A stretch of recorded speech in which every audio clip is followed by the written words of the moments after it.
Major Amit Dwivedi Nagaland के दीमापुर में posted थे। उनकी पत्नी शैलजा द्विवेदी उनके साथ में रहती थी, जबकि मेजर निखिल हांडा भी वहीं पर तैनात थे। अमित और निखिल के बीच दोस्ती हो गई और निखिल का अमित के घर आना जाना शुरू हो गया। लेकिन जैसे जैसे इनकी दोस्ती मजबूत हो रही थी, कहा जाता है कि शैलजा और निखिल के बीच भी दोस्ती बढ़ने लगी। दोस्ती इतनी कि वो दिन में कई कई मर्तबा फोन पर कॉल और वीडियो कॉल के जरिए बात किया करते थे। एक दिन अपनी पत्नी शैलजा को अमित ने निखिल से बात करते रंगे हाथ पकड़ लिया। हालांकि इस दौरान उनके द्वारा उससे ज्यादा कुछ कहा नहीं गया, लेकिन इसी दौरान उनकी तैनाती, उनका ट्रांसफर नागालैंड से दिल्ली हो गया और दिल्ली में अचानक शैलजा द्विवेदी की संदिग्ध परिस्थितियों में मौत हो गई। नमस्कार, आदाब दोस्तों, मैं आपका साजिद सैफी हूं और आप बेबाक रिपोर्टर की खास पेशकश बेपर्दा देख रहे हैं। और बेपर्दा में आज बात देश को हिला देने वाले दिल्ली में हुए शैलजा द्विवेदी और मेजर निखिल हांडा केस की।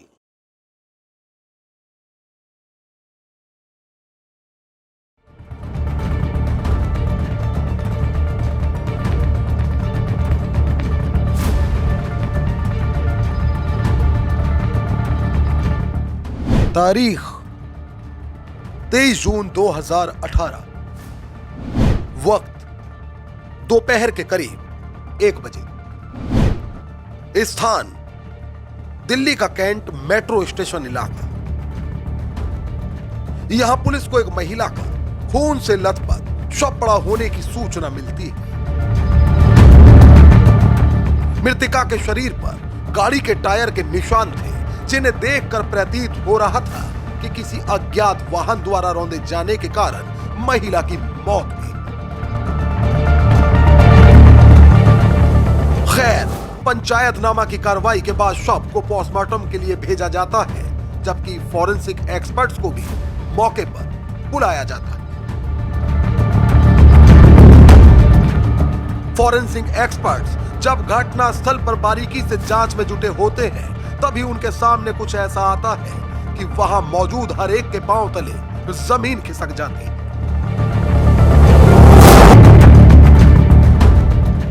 क्योंकि एक्सपर्ट्स अपनी जांच में पाते हैं कि जिस महिला का शव यहां पड़ा है, उसका गला किसी धारदार हथियार से भी रेता गया है।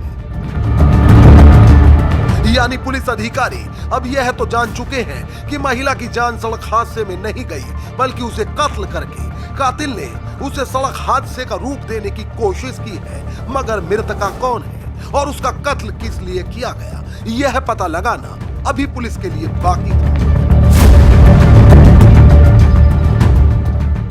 हालांकि अगले कुछ घंटे में पुलिस मृतका की पहचान करने में कामयाब रही, मगर मृतका की शिनाख्त होने के बाद पुलिस महकमे में हड़कंप मचना लाजमी था, क्योंकि मरने वाली महिला कोई मामूली महिला नहीं थी, बल्कि वह मेजर अमित द्विवेदी की पत्नी मॉडल शैलजा द्विवेदी थी। चूंकि मामला हाई प्रोफाइल था, जबकि देश की राजधानी में दिन दहाड़े एक पॉश इलाके में इतने बड़े घराने की महिला का शव यूं पड़ा मिलने के बाद कानून व्यवस्था पर सवाल भी उठने लाजमी थे। इस घटना के बाद जहां पुलिस के सामने इस ब्लाइंड मर्डर केस की गुत्थी सुलझाने की चुनौती आन खड़ी हुई, तो वहीं घटना के जल्द से जल्द खुलासे के लिए पुलिस की कई टीमों को लगाया गया। शुरुआत में पुलिस की शक की सुई कहीं और नहीं, बल्कि मॉडल शैलजा के पति अमित द्विवेदी पर ही टिकी थी। लिहाजा उच्च स्तरीय पुलिस की टीम ने पूछताछ की शुरुआत उन्हीं से की। पुलिस जानना चाहती थी कि पति पत्नी के बीच रिश्ते कैसे थे, जबकि पुलिस पति पत्नी और वो के एंगल पर भी जांच कर रही थी। खैर, कहानी के इन तमाम बुनियादी सवालों के जवाबों पर हम जल्द वापस लौटेंगे, लेकिन उससे पहले आप जान लीजिए कि मेजर अमित और शैलजा की शादी साल 2009 में दिसंबर महीने में हुई थी। उनका एक बेटा है, जबकि शैलजा को सिंगिंग, डांसिंग, कुकिंग और बॉलीवुड के गाने सुनना पसंद था।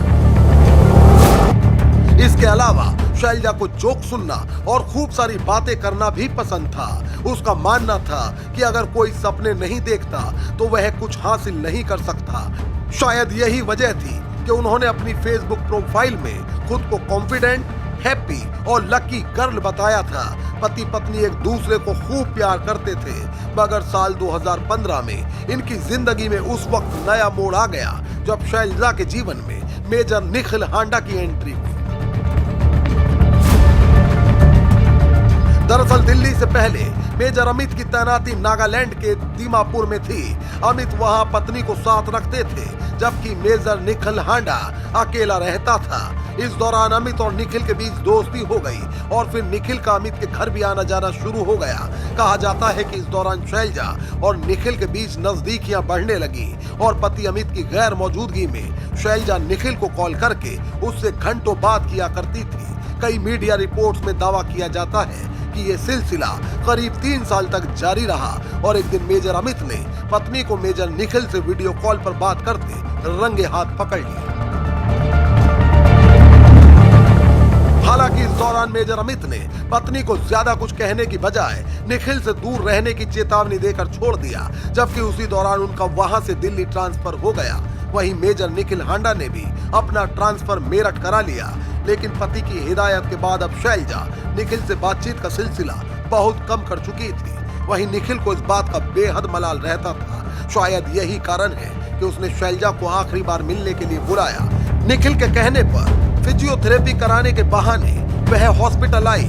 शैलजा कहां ही ये जानती होगी कि आज मेजर निखिल उसकी सांसों की डोर को हमेशा के लिए काटने के इरादे से।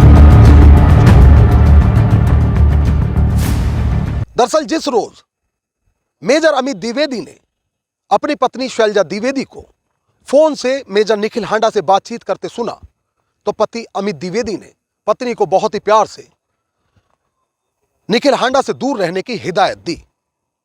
जिस तरह अपनी पत्नी को उनके द्वारा प्यार से समझाया गया, तो अब पत्नी भी पति की इस हिदायत पर अमल करना चाहती थी।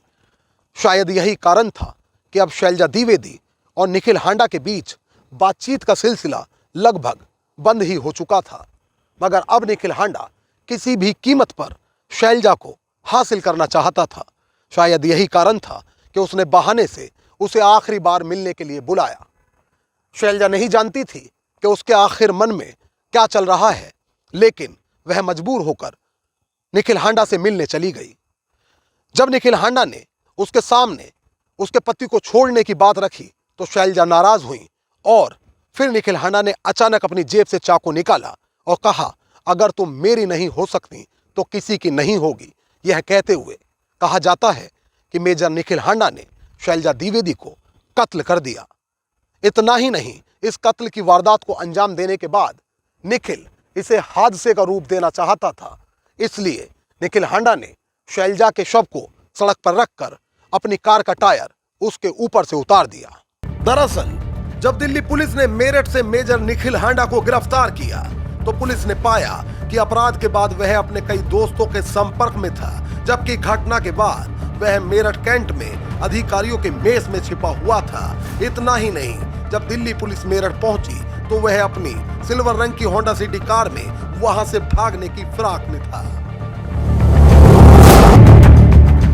हालांकि पुलिस ने उसे गिरफ्तार कर उसकी कार से 2 चाकू बरामद कर लिए।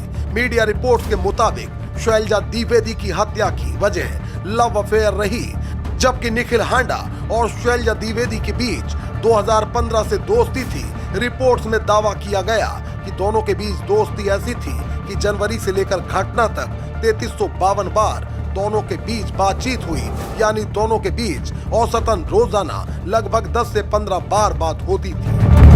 घटना वाले दिन भी निखिल ने ही शैलजा को लगातार फोन करके बुलाया था, जबकि निखिल के मजबूर करने पर शैलजा बेस अस्पताल में फिजियोथेरेपी कराने के बहाने से निकली थी और निखिल होंडा सिटी कार में शैलजा को वहां से लेकर निकल गया।